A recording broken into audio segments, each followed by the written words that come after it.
ಇಲ್ಲ. ಇದು ದೇಶ ರಾಜ್ಯದ ಸರ್ವತೋಮುಖ ಅಭಿವೃದ್ಧಿ ಹಿನ್ನೆಲೆಯಲ್ಲಿ ಮೋದಿ ಅವರು ರಾಜ್ಯದ ಅಭಿವೃದ್ಧಿ ದೃಷ್ಟಿಯಿಂದ ಸಿದ್ದರಾಮಯ್ಯ ಭಾಗವಹಿಸಬೇಕಾಯಿತು ಅನ್ನುವಂಥ ಮಾತು ಕುಮಾರಸ್ವಾಮಿ ಅವರು ದಿನ ಒಂದೊಂದು ಹೇಳ್ತಾ ಇರ್ತಾರೆ ರೀ. ನಾಳೆ ಕೇಳಿದ್ರೆ ಮರ್ತೋಗಿರ್ತಾರೆ. ಸುಳ್ಳು ಹೇಳೋರ್ನ ನಾನೇನ್ ಮಾಡ್ಲಪ್ಪ? ಸುಳ್ಳು ಹೇಳ್ತಾ ಇರ್ತಾರೆ. ಕುಮಾರಸ್ವಾಮಿ ಅವ್ರು ಸುಳ್ಳು ಹೇಳೋದೆ, ಬೆಳಗ್ಗೆ ಒಂದು ಸುಳ್ಳು ಹೇಳ್ಬಿಟ್ಟು ಸಾಯಂಕಾಲ ಇನ್ನೊಂದು ಹೇಳ್ತಾರೆ, ತಿರುಗಿಸಿ ಹೇಳ್ತಾರೆ. ಅದನ್ನ ನಾನೇನ್ ಮಾಡಕ್ಕಾಗುತ್ತೆ?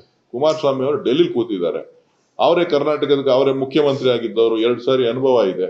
ಅವರೇ ಕರ್ನಾಟಕಕ್ಕೆ ಏನೇನ್ ಬೇಕು ಎಲ್ಲ ಕೊಡ್ಸಿದ್ರೆ ಆಯ್ತಪ್ಪ. ಅದಕ್ಕೆ ಯಾಕೆ ತಲೆ ಕೆಡ್ಸ್ಕೋಬೇಕು? ನಮ್ ರಾಜ್ಯ ಕಣೆ, ನನ್ನ ಕೈಲಿ ಐತೆ, ನಾನು ಮಾಡ್ತೀನಿ ಅಂತ. ದೊಡ್ಡವರಲ್ವಾ ಅವರು, ಮಾಡ್ಲಿ.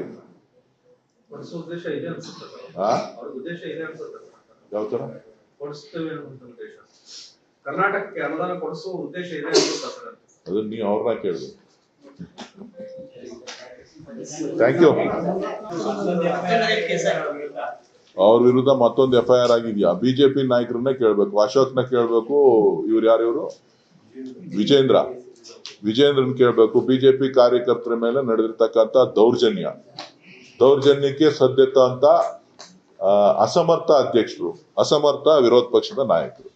ನಾನೇನ್ ಹೇಳಲಿ? ನನ್ಗೆ ಗೊತ್ತಿಲ್ಲ, ನೀವು ಹುಡ್ಕೊಡಿ. ಅಸಮರ್ಥವಾಗಿ ಅವರ ಪ್ರೂವ್ ಆಗಿದೆ. ಇವರು ಒಕ್ಕಲಿಗರನ್ನ ದಲಿತರನ್ನ ಹೀಯಾಳಿಸಿದ್ರು ಅಂತೇಳಿ FSL ರಿಪೋರ್ಟ್ ಬಂದು ಪ್ರೂವ್ ಆಗಿದೆ. ಅವ್ರ ಮೇಲೆ ಕ್ರಮ ತಗೊಂಡಿಲ್ಲ. ಅವ್ರು ಯಾರೋ ರೇಪ್ ಮಾಡಿದ್ದಾರೆ ಅಂತ ಕಂಪ್ಲೇಂಟ್ ಕೊಟ್ಟಿದ್ದಾರೆ. ಅದು FSL ರಿಪೋರ್ಟ್ ಬಂದು ಅದು ಚಾರ್ಜ್ ಶೀಟ್ ಆಗಿದೆ. ಅವ್ರ ಮೇಲೆ ಕ್ರಮ ತಗೊಂಡಿಲ್ಲ. ಈಗ 3ನೇವ್ರು ಯಾರೋ ಇನ್ಯಾರೋ ಅವ್ರ ಬಿಜೆಪಿ ಕಾರ್ಯಕರ್ತರು ಮಲಮೂತ್ರ ವಿಸರ್ಜನೆ ಮಾಡಿದ್ರು. ನನ್ನ ಮೇಲೆ ಮೂತ್ರ ವಿಸರ್ಜನೆನ ಮಾಡಿದ್ರು ಕಾರ್ಯಕರ್ತರು ಅಂತ ಒಂದು ಹೆಣ್ಮಗಳು ಕಂಪ್ಲೇಂಟ್ ಕೊಟ್ಟು